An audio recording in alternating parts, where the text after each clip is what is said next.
কিরে দুলু, এত কম কাঠ কাটলে কি সংসার চলবে তোর? ও আমার ঠিক চলে যাবে দাদু।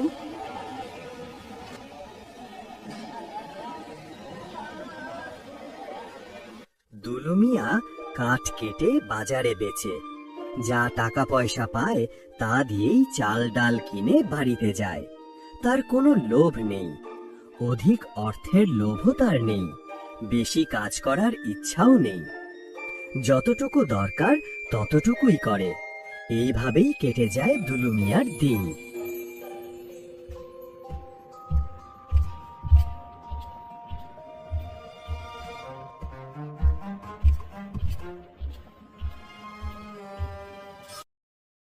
কই গো বউ, এক গ্লাস পানি দাও।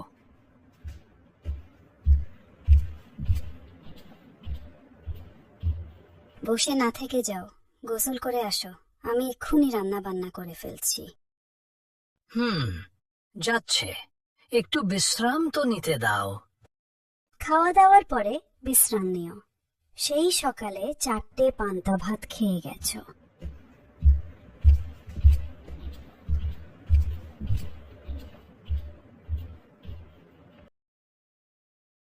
বেলা তো বেশি নেই, খাওয়া দাওয়া সেরে একটু ঘুমিয়ে নাও।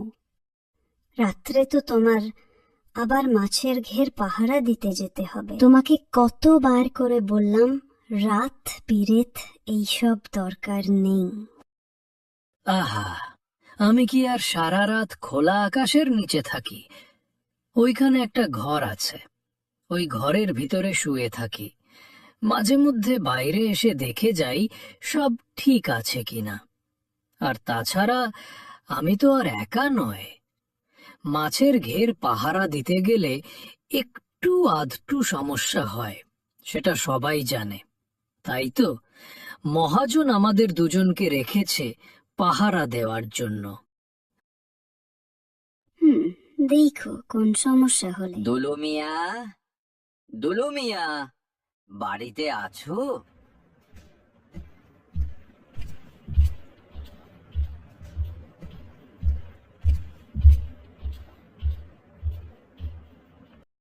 কি হলো রহিম ভাই, আপনি এই সময় এখানে?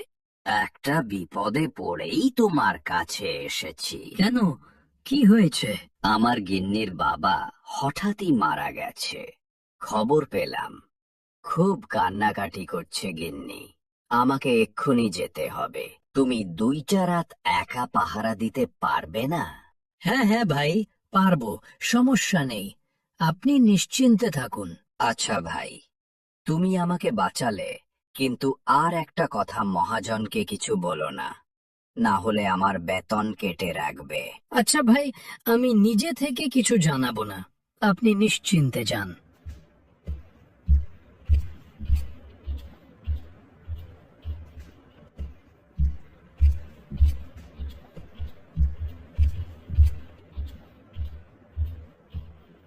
খবরটা শুনে দুলু মিয়ার বুকটা ধুক করে উঠল। আজ রাতে তাকে একাই পাহারা দিতে হবে। সাহসী মানুষ দুলু, তবু কিছুটা চিন্তায় পড়ে গেল।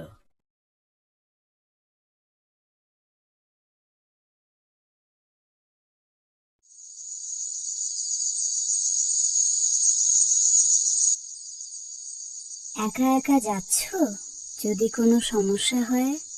আরে না, সমস্যা আর কি হবে, এতদিন থেকে ওখানে থাকছি, কখনো কি কিছু হয়েছে? এতদিন তো আর একা একা থাকুনি। কিচ্ছু হবে না। আচ্ছা যাই, দেরি হয়ে যাচ্ছে। সাবধানে থেকো। দরজা জানালা ভালো করে আটকিয়ে তারপরে ঘুমিয়ে পড়ো। বাইরে বেড়ানোর দরকার নেই। বাইরে না বেরালে পাহারা দিবে কে?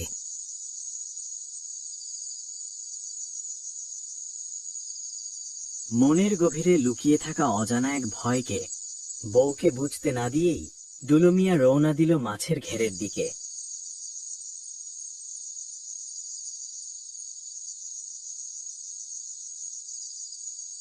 আকাশের চাঁদটা আজকে অনেক বড়, লণ্ঠনটা না আনলেও তো হতো মনে হচ্ছে।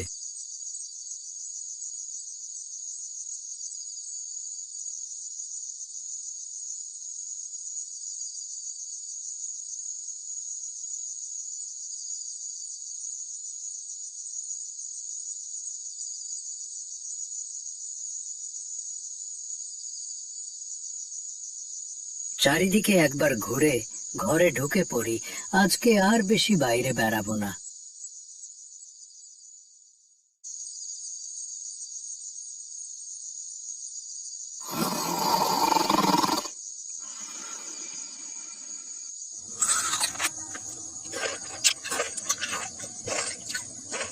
কিসের শব্দ এটা? বাইরে কি বের হব?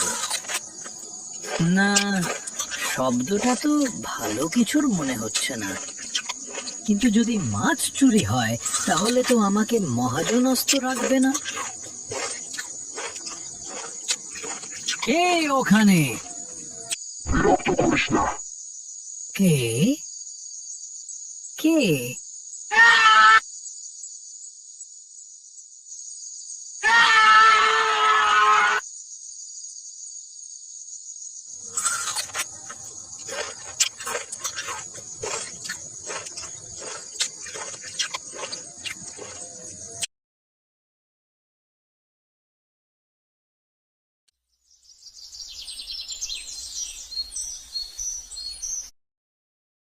কই গো বৌমা, বাইরে বের হ।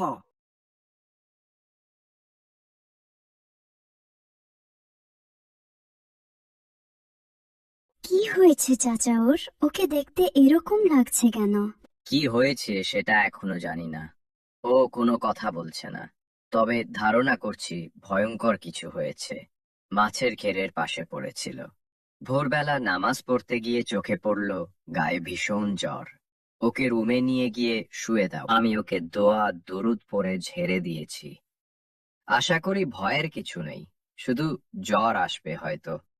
আর মানুষ ভয় পেলে জ্বর আসাটা স্বাভাবিক, ভয়ের কিছু নেই।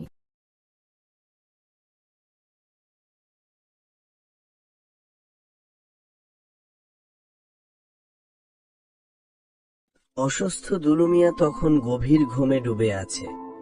পায়ের কাছে বসে তার স্ত্রী অঝরে কাঁদছে। চোখের পানি থামাতে পারছে না, তবু কোনো শব্দ করছে না, যাতে দুলু মিয়ার ঘুম ভেঙে না যায়। হঠাৎ তার মনে পড়ে গেল, ঘরে তো একটাও দানা নেই। মুহূর্তেই বুকটা ডুবড়ে উঠল দুশ্চিন্তায়। মনে মনে নিজের ভাগ্যকেই দোষারোপ করল সে। তারপর ধীরে উঠে দাঁড়ালো, মনে দৃঢ় সিদ্ধান্ত, আজ সে নিজেই যাবে কাঠ কাটতে। যতটুকু পারবে ততটুকুই আনবে, কিন্তু আজ ঘরের চুলা জ্বলতেই হবে। এই ভাবনা মনে নিয়েই নিঃশব্দে কুড়ুলটা হাতে তুলে নিল সে। আর কোনো দ্বিধা না করে হাঁটা দিল গভীর জঙ্গলের দিকে।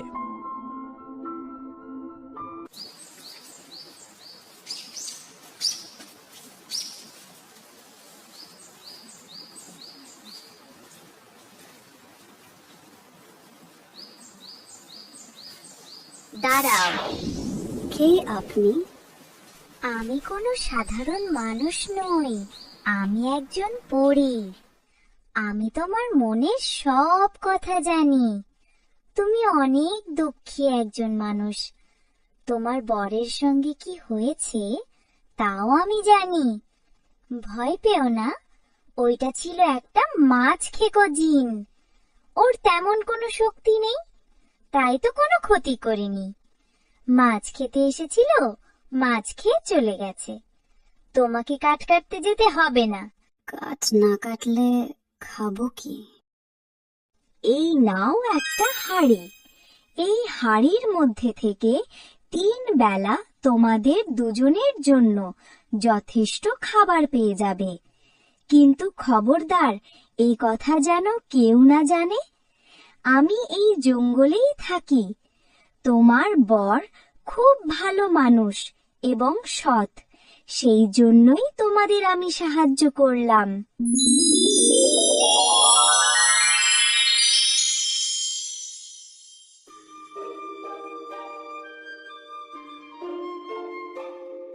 সেই দিন থেকে পরীর দেওয়া হাড়ির কল্যাণে দুলু মিয়ার আর কোথাও যেতে হয়নি। না বাজারে, না জঙ্গলে কাঠ কাটতে, না রাতের অন্ধকারে মাছের ঘের পাহারা দিতে। অভাবের দিন শেষ। তাদের ঘরে ফিরে এলো শান্তি আর নিশ্চিন্ততার আলো।